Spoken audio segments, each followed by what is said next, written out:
Assalamualaikum warahmatullahi wabarakatuh. Halo semuanya, kenalkan saya Riandini Triajeng Pitaloka, mahasiswa dari Kampus 5 Universitas Negeri Surabaya, Prodi Pendidikan Guru Sekolah Dasar dengan 3 digit NIM terakhir saya 114. Oh iya, kali ini aku mau membahas mengenai morfologi tumbuhan nih. Pernah gak sih kalian bertanya-tanya, kenapa daun bisa hijau, kenapa bunga bisa berubah jadi buah, dan apa sih yang ada di dalam akar? Yuk, kita sama-sama kenali apa saja bagian-bagian dari tumbuhan, seperti akar, batang, daun, bunga, dan buahnya, serta apa sih fungsi masing-masing dari bagian tumbuhan tersebut. Morfologi tumbuhan adalah ilmu yang mempelajari bentuk dan struktur luar tumbuhan. Pembahasan yang pertama adalah ciri-ciri setiap bagian tumbuhan. Yang pertama adalah akar. Akar berfungsi menyerap air dan mineral dari tanah. Lalu, air dan mineral tersebut diangkut ke bagian tumbuhan lainnya, seperti batang, daun, bunga, dan buah. Tujuannya agar tumbuhan bisa tumbuh dan membuat makanan. Lalu yang kedua ada batang. Batang berfungsi mengangkut air dan makanan dari akar serta dapat memopang tumbuhan agar tetap berdiri tegak. Lalu untuk yang ketiga adalah daun. Daun berfungsi untuk membuat makanan bagi tumbuhan melalui proses fotosintesis.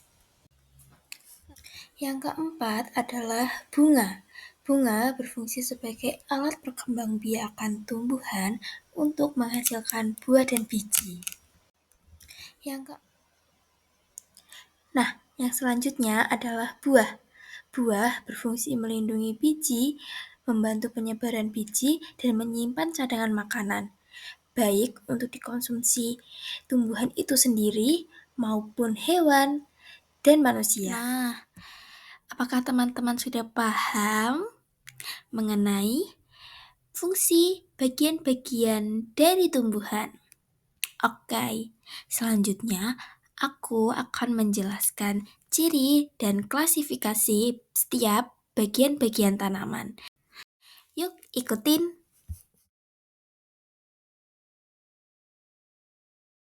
Oke, untuk yang pertama, kita akan membahas akar. Ciri-ciri akar. Ciri yang pertama adalah akar selalu tumbuh ke dalam tanah atau yang bisa disebut genotropisme positif. Lalu, untuk ciri yang kedua adalah akar memiliki warna putih dan kecoklatan. Ciri-ciri berikut adalah klasifikasi bagian tumbuhan pada akar. Akar memiliki dua macam bentuk. Yang pertama, ada akar tunggang, dan yang kedua, ada akar serabut. Untuk akar tunggang sendiri, memiliki satu akar utama yang besar dan tumbuh lurus ke bawah tanah dengan banyak cabang kecil di sekitarnya. Contoh tanamannya yang memiliki akar tunggang adalah wortel dan mangga. Lalu selanjutnya adalah akar serabut. Akar serabut adalah jenis akar yang berbentuk seperti serabut-serabut halus dan biasanya tumbuh dari pangkal batang.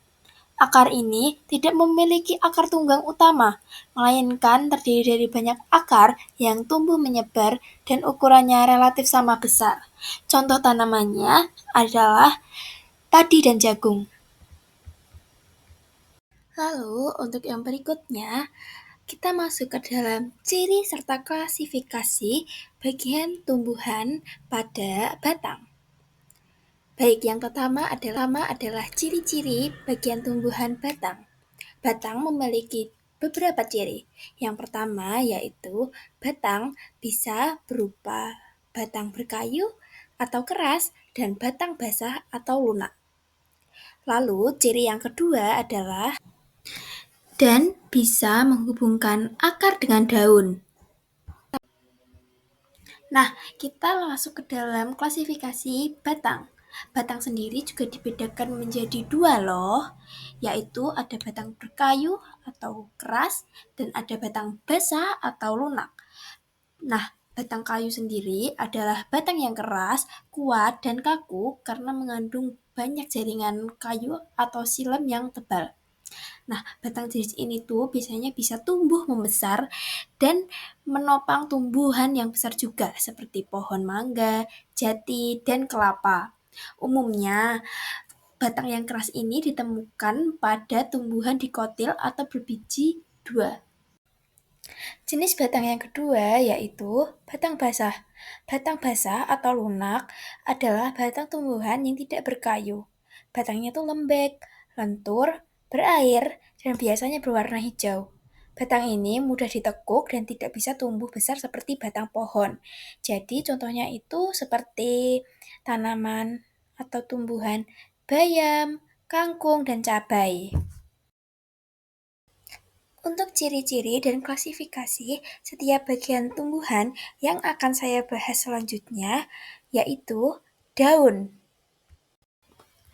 Nah, sekarang kita masuk ke dalam ciri-ciri daun nih. Ciri daun yang pertama yaitu berwarna hijau. Daun bisa berwarna hijau karena di dalamnya mengandung zat klorofil atau bisa disebut zat hijau daun. Lalu, untuk ciri yang kedua yaitu daun berbentuk tipis dan pipih. Tujuannya agar mudah menangkap cahaya matahari dalam proses berfotosintesis. Lalu untuk ciri yang ketiga yaitu tumbuh dari batang atau ranting. Ciri yang keempat, daun merupakan tempat berfotosintesis. Karena daun itu bisa menghasilkan makanan bagi tumbuhan dari zat hijau dan cahaya matahari. Lalu, ciri yang kelima adalah daun memiliki tulang daun. Tujuannya untuk memperkuat dan mengalirkan air serta makanan yang sudah dimasaknya. Kita masuk ke dalam klasifikasi jenis daun. Dalam klasifikasi jenis daun ini, daun dibedakan berdasarkan dari bentuk tulang daun tersebut. Yang pertama yaitu bentuk tulang daun menyirip. Daun dengan bentuk tulang menyirip ini pada umumnya dimiliki oleh pengelompokan tumbuhan yang berjenis dikotil atau bisa disebut berkeping dua. Contohnya tumbuhan mangga dan jambu. Klasifikasi jenis daun yang kedua yaitu menjari. Daun dengan bentuk menjari adalah daun yang tulangnya tersusun seperti jari-jari tangan manusia yang menyebar dari satu titik pusat, biasanya di pangkal atau di tengah daun tersebut. Klasifikasi jenis daun yang ketiga yaitu melengkung.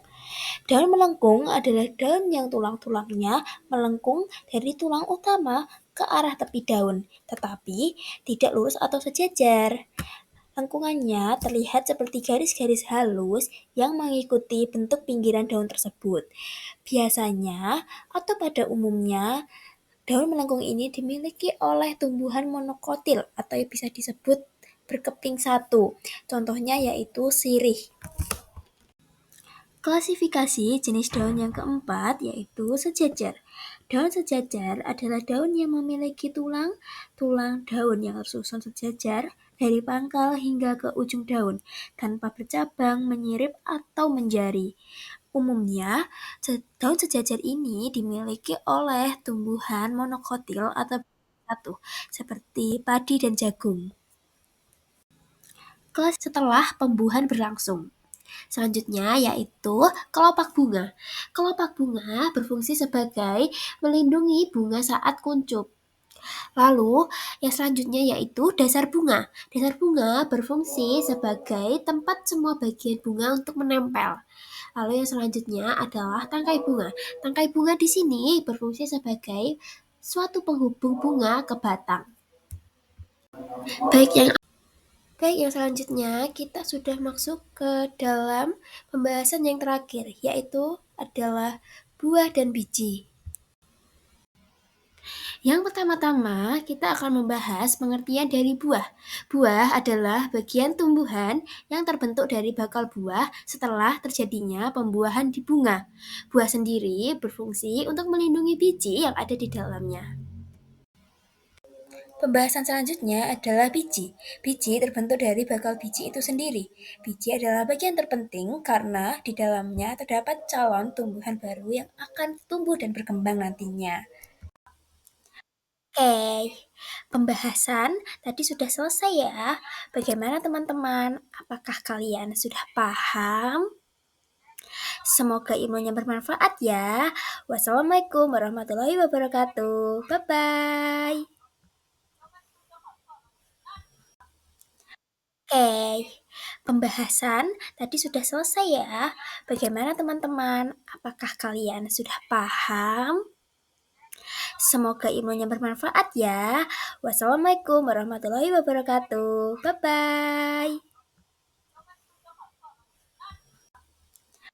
Oke, pembahasan tadi sudah selesai ya. Bagaimana teman-teman? Apakah kalian sudah paham? Semoga ilmunya bermanfaat ya. Wassalamualaikum warahmatullahi wabarakatuh. Bye-bye. Oke, pembahasan tadi sudah selesai ya. Bagaimana teman-teman? Apakah kalian sudah paham?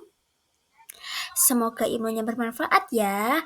Wassalamualaikum warahmatullahi wabarakatuh. Bye-bye.